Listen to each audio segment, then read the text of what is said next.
Welcome to the last lecture talk of this year's series. I'm Jiyeun Kim. Probably many of you are familiar with me because I have served as a moderator of this series. And I'm very honored to be the final speaker of this season. And I'm going to talk about the Korean collection, Korean art and culture collection at the Peabody Essex Museum. I'm the curator of Korean art at PEM, the Peabody Essex Museum. I joined the museum last year in May, so I'm still pretty relatively new. And right now I'm preparing for the new Korean gallery, which is set to open next year, like May 2025. So I'm very excited, and then I really love this collection, and I really hope that the new Korean gallery will give new light to this very, very nice collection, very unique collection. The first slide I have the title before 1883. The year 1883 is the year when the first big batch of Korean objects arrived in PEM. So we'll talk about that in a short moment. But before then, I will briefly talk about several objects that came to PEM even before 1883. The first object that came to PEM, according to our record, is this sword or the ceremonial weapon on the upper left corner.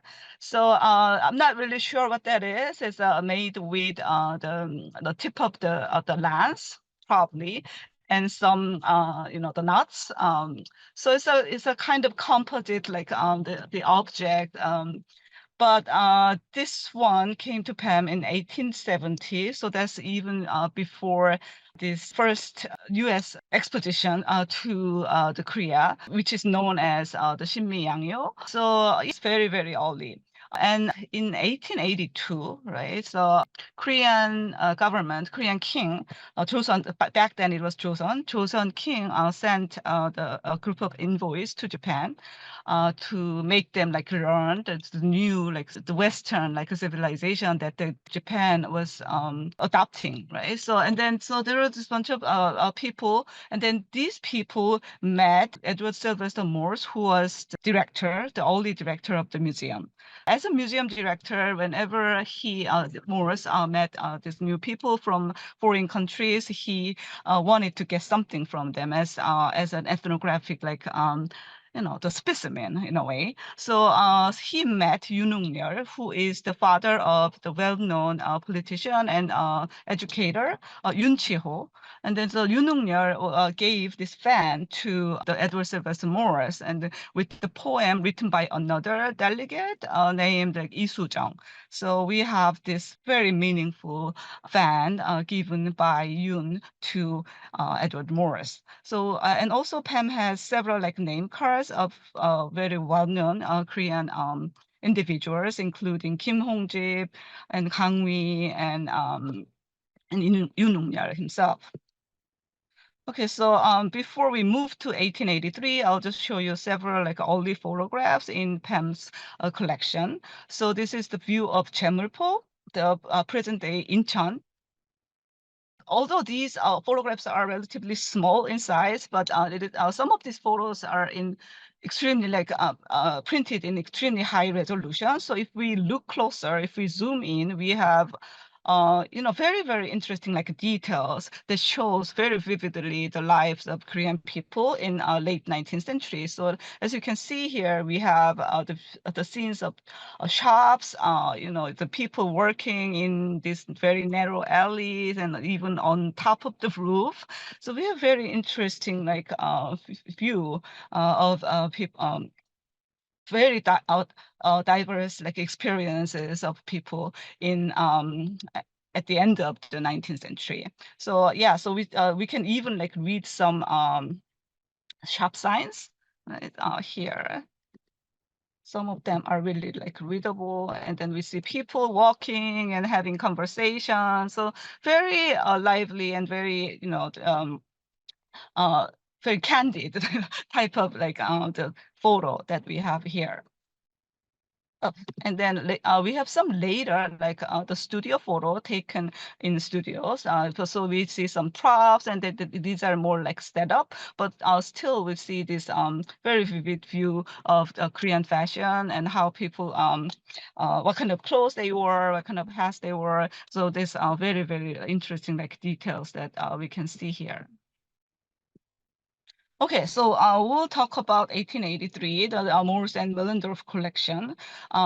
So this is Edward Sylvester Morse that I talked about, who brought this fan from Yunungmyeol.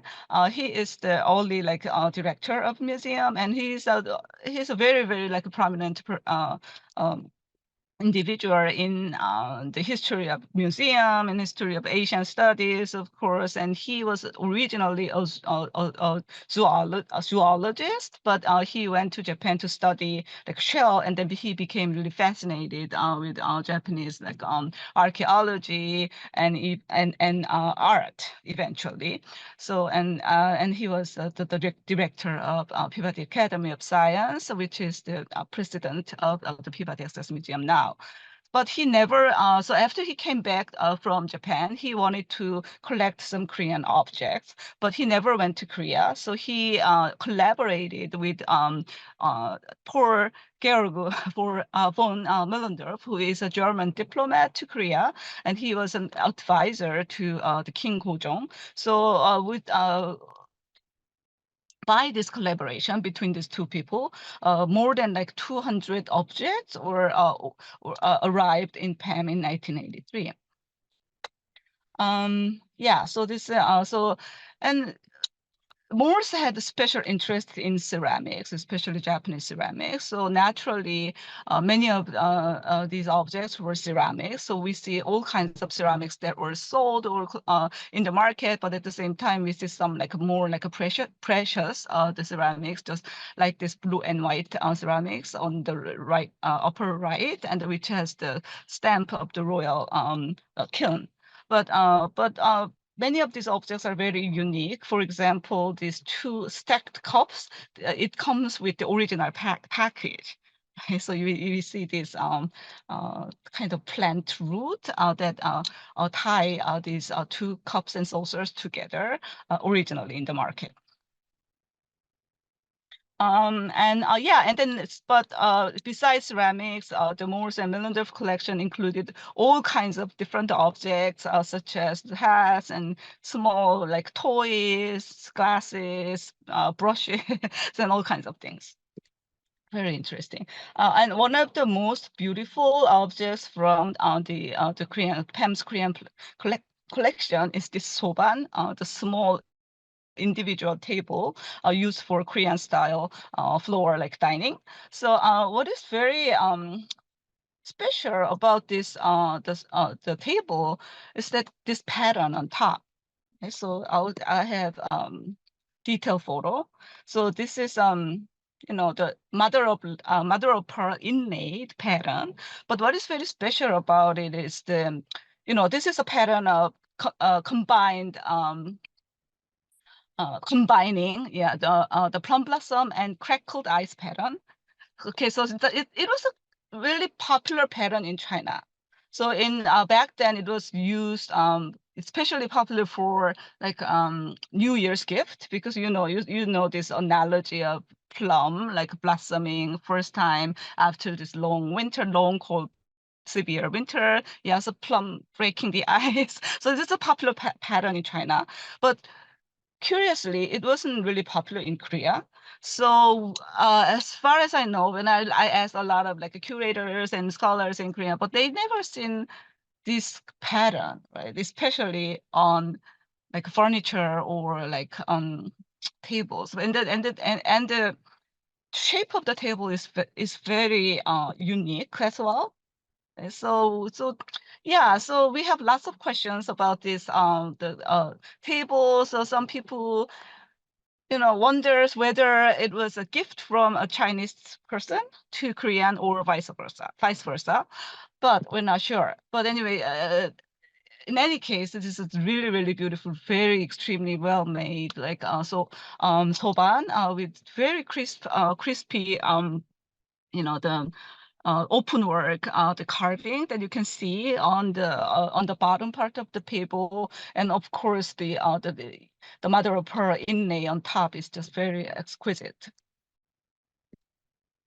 Okay, so yeah, let's talk about Yu Kiljun. So the Peabody Essex Museum in Korea probably is best known for its connection to Yu Kiljun. Yu Kiljun was, he was an Enlightenment thinker. He was a politician. He was the key member of this Gaehwa or Enlightenment Party, Gaehwadang, and he was the youngest member of the first envoy, first delegation to U.S., first Korean delegation to U.S., which also came to U.S. in 1883. So Yu Kiljun is this person without not wearing this hat, the big green hat, and in the rear row, and he was the youngest one. And then he, after they completed their like official duty, Yu Kiljun was recommended to stay in the U.S. to study more about this Western system, U.S. system, and he got connected to Morse, and yeah, and then and became his Morse's like a protege. Morse was like a teacher and father figure to Yu Kiljun when he was here in the U.S. And he enrolled eventually. He stayed a little bit in Morse's house, but eventually he enrolled in private like high school near Salem, called like Dummer Academy. And that school still exists. And he wanted to go to Harvard, but unfortunately, the following year, in 1884, the Kapsin coup broke out. So he had to come back because of all this like political instability. Yeah, so that's Yu Kiljun. So this is the one on the left. The photo on the left is the Yu Kiljun's photo taken in Salem, like a studio. And then and Yu Kiljun really wanted to learn this Western system and Western customs. And he, as you can see here in his very iconic photo of him wearing this Western style yangbok or the suit and with wearing this short hair. And he cut his own hair, and he also was the first one who cut the hair of the crown prince, who later became like Sunjong. But and when he left, he left all his belongings, like traditional clothes, shoes, hats, and all these things. With Morse, and Morse later like donated these items to the Peabody Essex Museum. That's why PEM has this very, very great collection, very renowned collection of Yu Kiljun's personal belongings. Yeah, another the party that actually contributed to the early collection of Korean objects in PEM was King Gojong and his government. Korea back then it was the Korean Empire, 대한제국. So in 1893, Korea first participated in the World Fair, so officially and fully, although they also attempted a little bit in other like at fair, and then this is the first fair that we have the full like record and then even like a little bit of photo, but the Korean government delegation, they donated this a set of musical instruments to the Peabody Essex Museum. So this is the very, very fine examples of royal the musical court, like musical instruments. But according to the record, actually the fair record, actually the Korean musicians came along with the delegation to the fair, and then they even like performed in front of the pavilion, Korean pavilion. And then probably you're curious about that chair on top right. So this is also the chair, a chair displayed in at the fair. But it is but we have lots of like questions about the chair, because I mean, again, there's no chair like this in Korea. And then Koreans didn't really use chairs that much, except for like the the members of the royalty, and then except in certain like special occasions. But but I don't have time to talk about the detail. But if you come to the opening of the gallery, and then probably I'm still researching about this chair, but I mean very interesting. I mean, and finding very interesting facts. So you will find very intriguing like information about this chair next year. Okay, so the next person that gave two very also very interesting like objects to PEM is Percival Lowell. Percival Lowell served as the translator for this the first delegation. So this person inside this red circle is Percival Lowell. He is actually he is an astronomer, and then he's as a scientist is pretty well known. But he was also like very adventurous, like a young man. He stayed in Japan for several years, and he even like lived in with the invitation by the king. He even lived in Korea for several months. And so he is the author of this very well-known book, The Land of the Morning Calm. Probably many Koreans, most Koreans heard about this book. So he's the author of this very well-known book. And in the book, so there's this very interesting episode about this hat. So he one day during his stay, one person, actually a Korean man, came to him and wanted to borrow his hat, the bowler hat, Western style hat. And then after a while, after several days or months, and then he came back with this hat made with horsehair in traditional Korean style. But very interestingly, the Peabody Essex Museum has this hat, and it was given by I'm not really sure, but the family of a person, not sure if it's children, grandchildren, but family of Percival Lowell. Yeah, and then another very interesting object that he gave to Pam is this foot illuminating lantern with bats and character Su. So the bat is an auspicious animal, and the pronunciation of bat or bok in Korean or fu in China means blessing, bok. So it's so it often appears in the crafts and designs of late Joseon works. So, but I mean, I really like this very bold, the design and this very lively expression of characters, the letters and the animals on this lantern. And this lantern is currently on exhibit in Nature and Science exhibition called Bats. So if you have a chance to visit the Peabody Essex Museum, this exhibition will be on view by, I guess, June. So yeah, so you will be able to see this beautiful lantern. And another very peculiar, I mean, very interesting the objects that I'm recently researching is this the inkwell, the silver inkwell that was given by the Korean government to Edward C. Pauling, who was the missionary working in Korea back then. And then it was given to the wife of Mr. Pauling, Mrs. Pauling. And then as you can see here, it's six-sided, but the two sides has this cross and the Korean symbol. But and on the next two sides, we have the name of Mrs. Pauling inscribed in Korean Hangul. And then the last picture, we see these letters like Joseon Nebu, meaning the Ministry of Internal Affairs.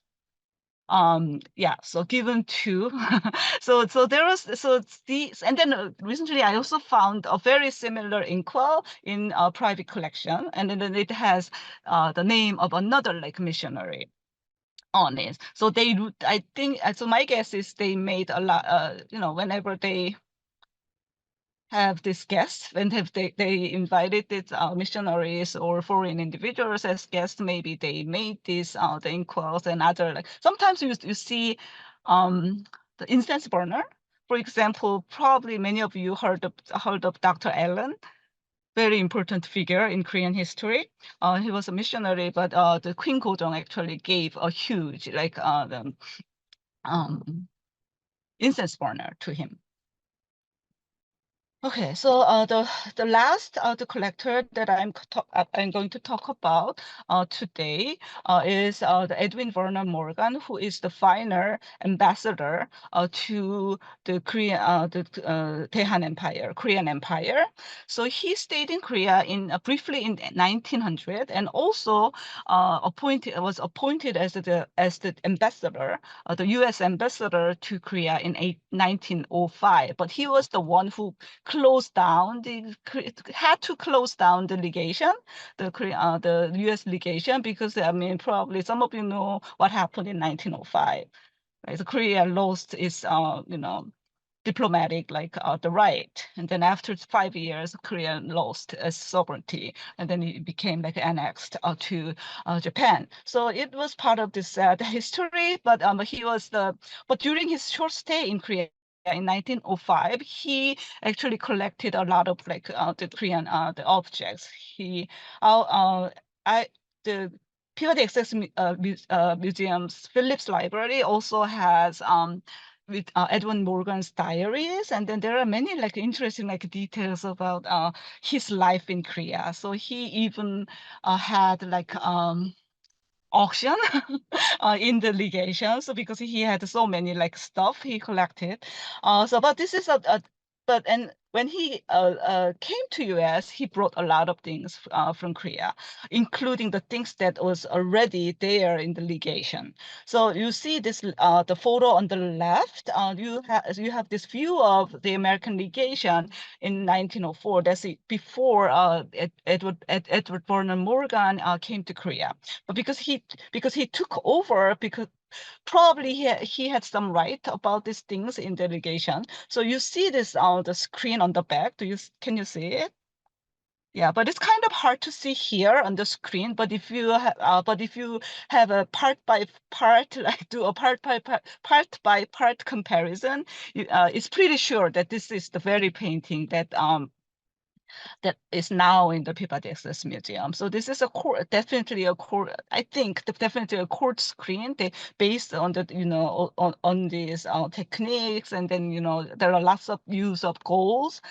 So yeah, so this is a really excellent example of late 19th century or early 20th century court painting. So his family, Morgan's family, donated more than 80 Korean objects to PEM in 1980s. But recently, yeah, and then it includes lots of very interesting stuff, objects as well. So not only this magnificent, the court objects, it also had very mundane, everyday stuff. For example, the two the clothing pieces on the left, they are very tiny. I mean, I don't think it's even children's clothing, because even as children's clothing, it is very tiny. So I'm not really sure what they were. Probably doll clothing or just clothing sample, but they are really beautiful. And then we on the right we have this very beautiful the sash or ribbon, but definitely this is not properly represented, because it was not supposed to be the tight on the waist. But I just wanted to show how beautiful that is. But in the middle, probably those of you who came on in the study day to PEM, I had lots of questions about this hat because this hat doesn't look like a Korean.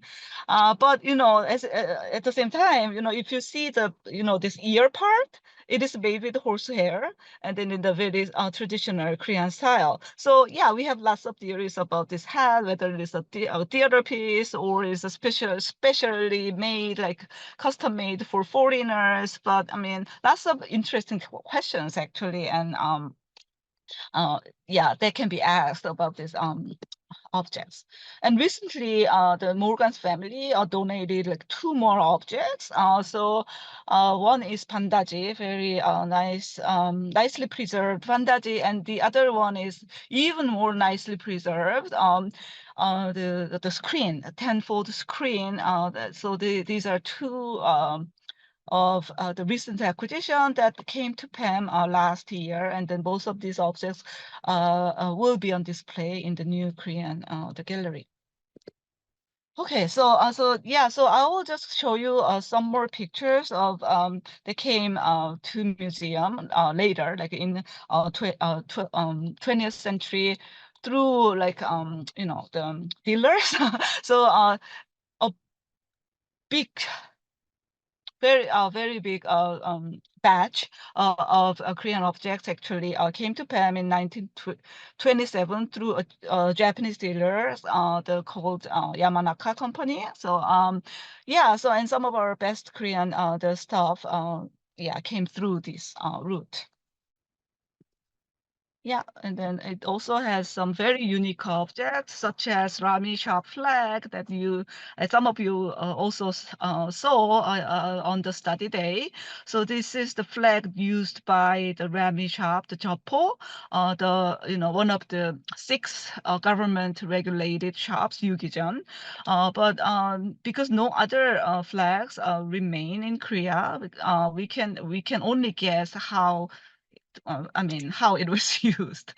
Some people say that it was used for certain rituals, wishing for the success in business. And another very interesting, very you know very unique the objects that we have is this knots, the set of two knots on the right, and the length of the knots are about like 3 meters. So it's extremely long. So probably those are the knots that decorated the palace. Okay, so and then two objects from this the 1927 purchase, they are in Korea, so for conservation. So last year I brought these two artworks to Korea to for conservation. So I will talk briefly about this conservation of the screens. So this Pyongan screen was came to the museum in as 8 separate panels. But originally it was made as a screen. So we decided to send it to Korea because there's a Korean the government institution, and also Lium, the conservation lab of the Samsung Museum of Korea, Lium, they offer to conserve this the screen, because this painting is has been very well known to Korea because of the quality and then also the content of the screen. It shows the life of Korean people very vividly. So this is the consultation meeting that we had. And then we discussed how to conserve, how to make it into this screen like format, and what kind of like the mounting that we should use and those kind of things. So this is very exciting. It will come back to PAM early next year. Okay, so also this bridal robe, so they are conserving this bridal robe in Korea. And then I also found it very interesting. You see, this bridal robe is padded with inside padded with used paper. So sometimes, and then sometimes we find very interesting details from these paper backings. Same with like many like furniture pieces. But here they found this ear which is Mu in ear. I'm not quite sure. I mean, it's not I don't have it on top of my head, but it's either like 1820 something or 1880 something. So yeah, so we have these 2 days, but definitely it's the later date is 1880 or 1870. So it's so this robe was made definitely before then because we found this the year, the date. Okay, so then I'll show you some recent acquisitions. Yeah, relatively recent acquisition. The Su Bin, who is the curator, who served as the curator of Korean art for many, many years. So, thanks to Su Bin, and then even after these major acquisitions, I mean, in modern days, the PEM continue to have to acquire these very, very important and beautiful objects. So yeah, these are some examples of the recent acquisitions. Yeah, and then these are more recent acquisitions, and then we have modern works by Jung-hee Lee, Young-suk Park, and then you see this Nam-hee Lee's, Nam-hee Kim's, the most recent, I guess, the purchase by PEM, made. So yeah, so this the turtle jar, I got really fascinated by this turtle jar because we also have like many turtle themed like objects like powder flask and other divination tools. So yeah, my plan is to exhibit this beautiful jar, the turtle bottle, yeah, by Namhee, with other like turtle themed object from the PEM collection. Okay, so this is the space that the new Korean gallery will sit. Right now is the Japanomania, meaning the Japanese the export art gallery, and it will turn into the Korean gallery in 2025. So yeah, so we have some like a concept design pictures. So hopefully, yeah, if we have lots of support, we will change the design of this the space, because I mean it's right now it's not really it's pretty generic. Yeah, so with also our designer's ambition is to replace all the rails with this and then put some like a Korean style like theme. So to make our dream come true, we have lots of support, yeah, from many of you. So yeah, so if you know the institutions, foundations who can possibly like support PEM, yeah, if you can connect us with the possible like funders, like helpers, I would really appreciate it. But yeah, but most of all, I thank you so much for listening to this presentation. And then if you have questions, you can ask me. I can be here for longer than usual, because I really want to hear your opinions, questions, what you the price. Yeah, there is a question from Gina up on the top. Why all Okay. the signs in the Chinese during the late Yeah. 18th? So definitely all the most of the writings, the majority of the writings were written in Chinese in late 19th century or even like early 20th century. So from the early 20th century, so gradually the Hangul, the scripts were used, but to make it to give you a brief like overview of the use of the Hangul, it was made in invented in 16th century, but for many centuries it was only used by women and children. So the educated people, official, the written language was still Chinese. Yeah, was there a typo? Yeah, this one. This page, this this page, Korean gallery. 2025. Yeah, the You're not going back. Korean gallery has been 20 years old. Yeah, we are not time traveler. So, sorry. Okay, Yeah. the John Keaton Jackson has a question. Let me check to see if you can hear me, first of all. Yeah, yes. I can hear you. I have a number of questions. First off, a very lightweight one. I saw the image of the, I guess, Joseon Dynasty woman in a hanbok, and the Mhm. hanbok was green. Oh, yes. Yeah. No. Which It's is a very, modern hanbok. Yeah. oh, it's a Sorry. modern hanbok. Yeah, it's a modern hanbok. Sorry, I was a little Oh, bit in a rush, so I couldn't really it shocked me because the hanbok scene, and Yeah. even many of the modern ones, they use so many different colors, the five Right. colors for the. Yeah, and then in person it's really sparkly. So then we have this hanbok here, and it was also once exhibited in PAM's fashion and design gallery, because it has this very unique like uh spangles and all this. Yeah, very sparkly. Yeah. Okay, I have another comment. Yeah. I collected a lot of Korean art from Joseon Oh, Dynasty okay. in the 1980s. Actually, I started in the early 70s when I was in Peace Corps, and Oh, I have it now. And I oh. tried to find some museums in the United States because I shipped it back here. Mm. And uh, when I try to discuss this, people don't understand that I didn't go to Insadong and Mm. purchase these Korean treasures and ship them back here to make a lot of money. I Mm. was teaching in Kongju, and Oh.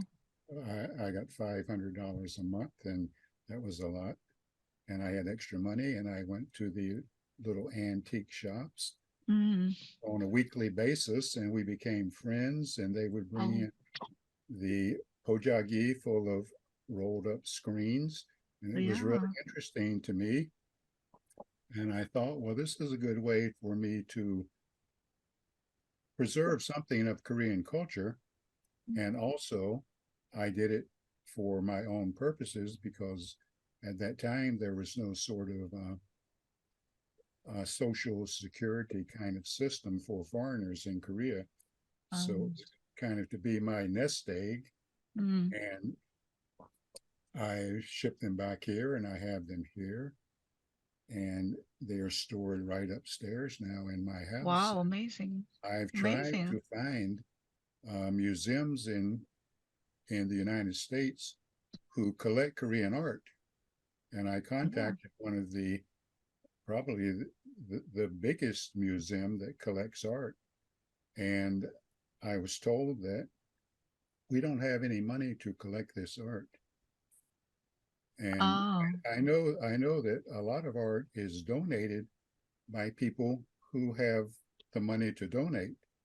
Mm-hmm. And I'm not that person. I don't have a car now. And I've come home after 35 years in Korea. I travel around by bicycle, and I Wow. love it. I mean, Yeah. it's Yeah. not something that's, I don't even consider it. Yeah. Consider myself more fortunate than people driving by in the cars. But anyway, what I'm trying to say is, I have this art, Sure. Yeah. I'd love to and see your your I tried collection. to do something with it, and I found a local uh, auction house, Oh, and I I see. contacted them, and I made a video about uh, my collection of art, and I sent it to them. And anyway, make a long story short, the local, it wasn't local, it was the largest in the southeast.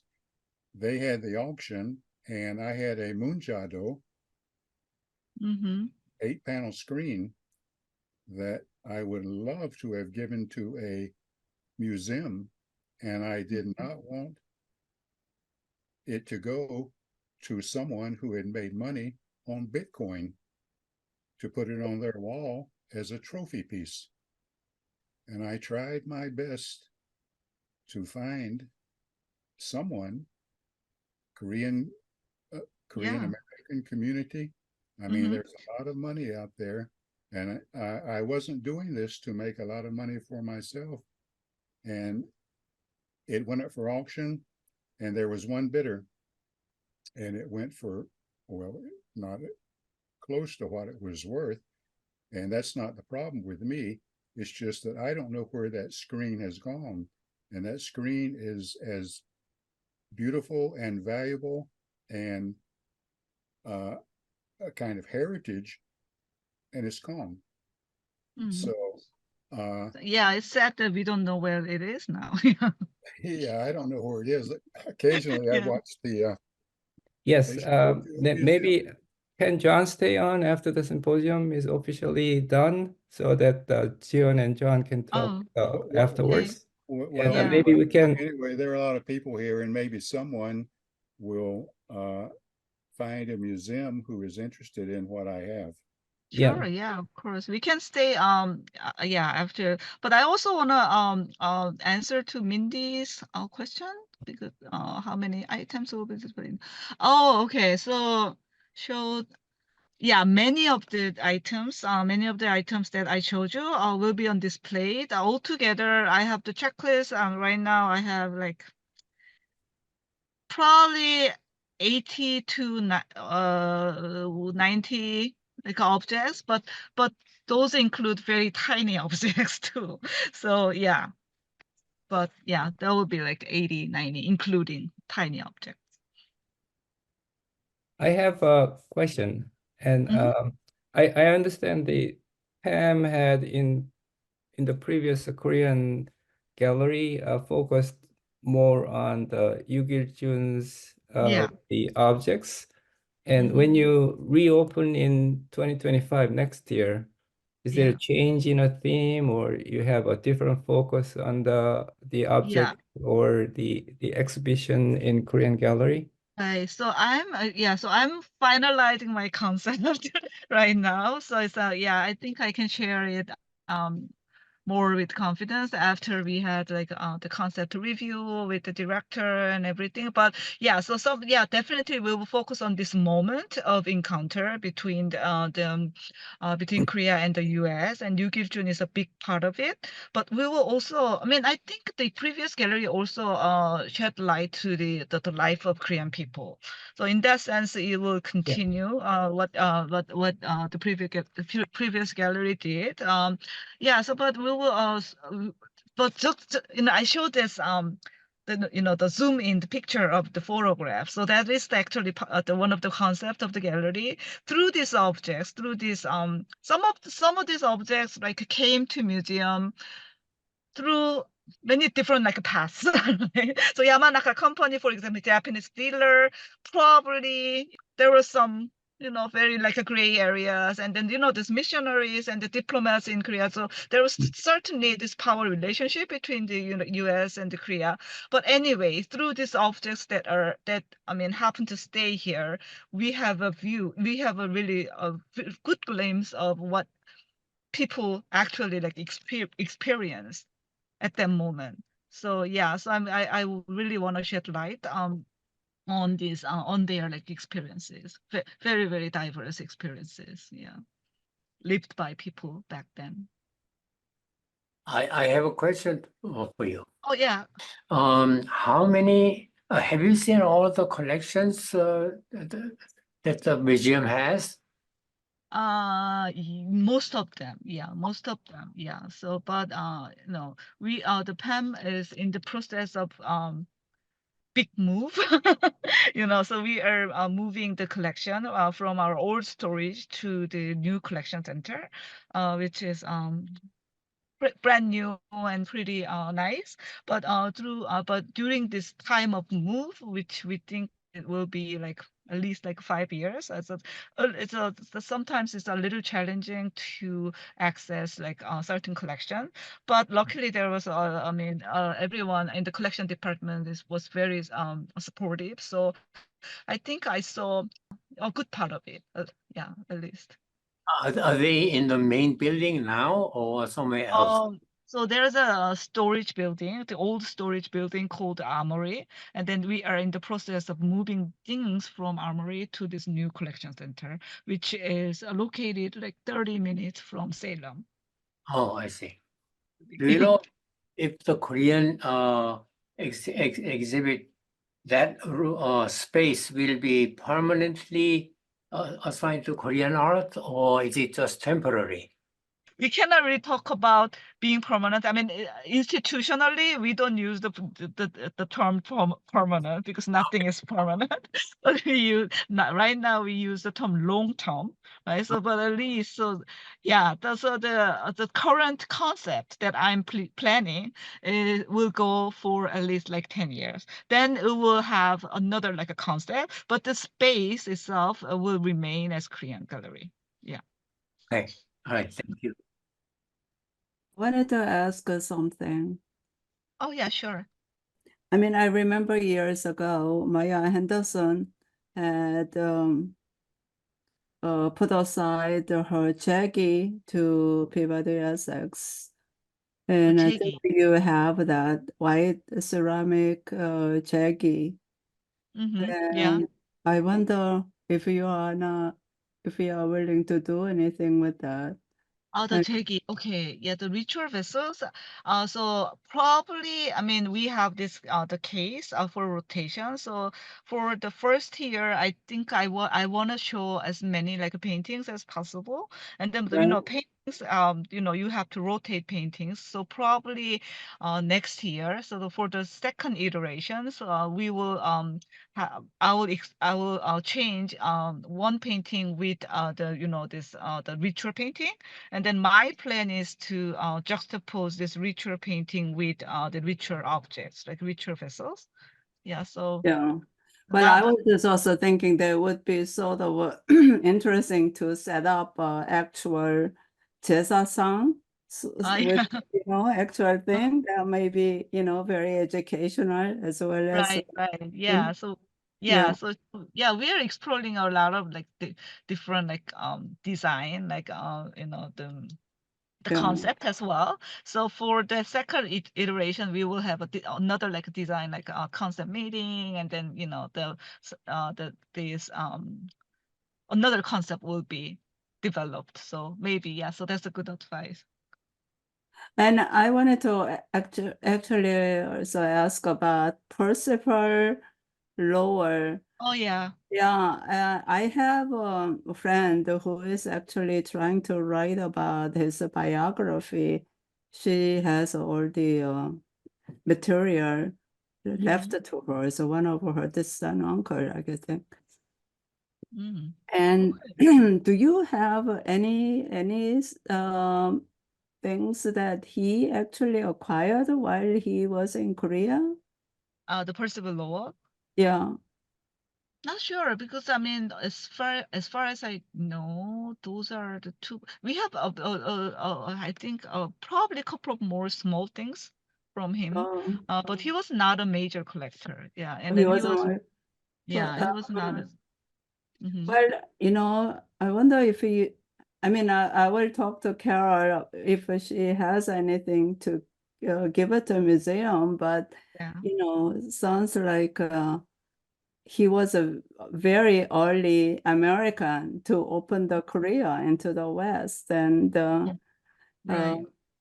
and apparently he was moored by Korea, and then it kind of, they had this little circles created in New England. Right. Yes, that's right. Yeah, right. That, Yeah, yeah, it's fascinating how everyone is connected. Morris, Percival Lowell, right, and right, yeah. So they were this little kind of club that they belonged. right. They promoted all things over Asia and Korea, and Yeah. then all the most of the stuff that they thought that they got even from Japan turned out to be later Right. Koreans. Yeah. They were Right. all, I think they were all surprised by that. Yeah, exactly. Yeah. And then there's some of the things that I showed you, you know, those are the things that still have a lot of questions because I mean, we have the record and everything, so so we are certain that it came from Korea, but the problem is we don't have similar things remaining in Korea. Yeah. So for example, those that hat. That sounds Yeah, weird. and then That looks very fabulous. curious of Yeah. yeah. There's a question about like, oh, thank you. There's a question about contemporary and local Korean art. So that is the big question that I have, and then that really depends on the budget, and then the budget is not not fixed yet. But I'm contacting with many like local artists, especially because I'm going to display historic like textile. So I really want to include like local textile artists. I'm in contact with several like textile artists, but that's not that. Yeah, that's not clear. But I mean, it's not clear whether we can afford to include like local artists or not. Yeah. It's all matter of like a budgeting, funding. Yeah. I have just Oh yeah. one question. I was wondering whether you have any focus Yeah. in terms of collecting future Korean Oh yeah. art Oh, for the the future museum. connection. Yeah, of course. Yeah. So we there are two approaches. So we recently had a lot of conversation about our collection, the direction or the philosophy. So there are two things. So one is filling the gap because we don't have a lot of like for example like older stuff like a Korea Celadon or other things that we feel that we are lacking. And the other direction is we have our strengths. Recent conversation is we want to really strengthen our strengths. So yeah, so we have like textiles, we have like craft work. So probably what I wanna collect is the modern like craft work, and then these the works by very interesting like the contemporary designers rather than paintings and sculpture. Yeah, so those are the things we will probably focus on, but right now we are focusing on the gallery. So I think it's like a future question, but it's a really great question that we are already starting to think about our direction. Yeah. Thank you. Thank you for the question. I think Ed has a question. Yeah, thank you. Sure. Yeah. It's very specifically about the wedding dress. Oh yeah. That doesn't look like any Korean garment that I've ever seen, which is Oh. not everything by any means, Uh-huh. but certainly doesn't impress me as being Chosono. Are you really sure? Wedding, the bridal robe, you mean? Yeah, The red bridal robe. yes. Yeah, so that's that bridal robe is the hwaros. So that's court the wedding the garment. Yeah, and then it's very interesting piece. I mean, not just this one. So recently in National Palace Museum in Korea, they had this big show of this hwaro, the bridal robe. So they gathered all the remaining like bridal robes. There are not that many actually, from like overseas museums, like the Korean collections, and then they actually opened this big show, which actually closed by now, I think. But last year they had this big show about this bridal robe. If you're interested, I have an extra copy of this the catalog. So yeah, probably. Yeah, first come, first serve. I can just send you this catalog. Yeah, but but it's a more like a very standard type of like bridal robe as a bridal robe. But it's a really good one. Yeah. Okay. Thank you. Since Ed asked your question about the bridal robe, you showed a picture of the calligraphy paper. Oh yeah. Used Yeah. calligraphy paper as padding. Yeah. Do you know what's the purpose of using that paper as a padding? Is it for warmth or for? Because this is a wedding gown, I don't think it is not so much for the warmth. So probably to make the shape as as structured as possible. Yeah. So and then as stiff. And then it was really routinely and commonly used for the padding like a clothes. I Yeah. see. But what is very interesting to me is they always used paper. Yeah. not But new that one. means you can watch the whole thing. You have to separate all the scenes and Right. then watch without the paper. Yeah, exactly, right? exactly. Yeah, If but they they do watch the right, edit.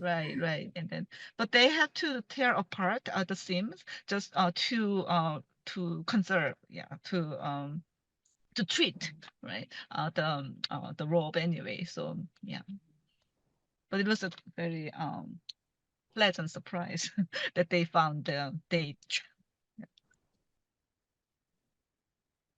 Could it have been some kind of a meaning in the writing in any way?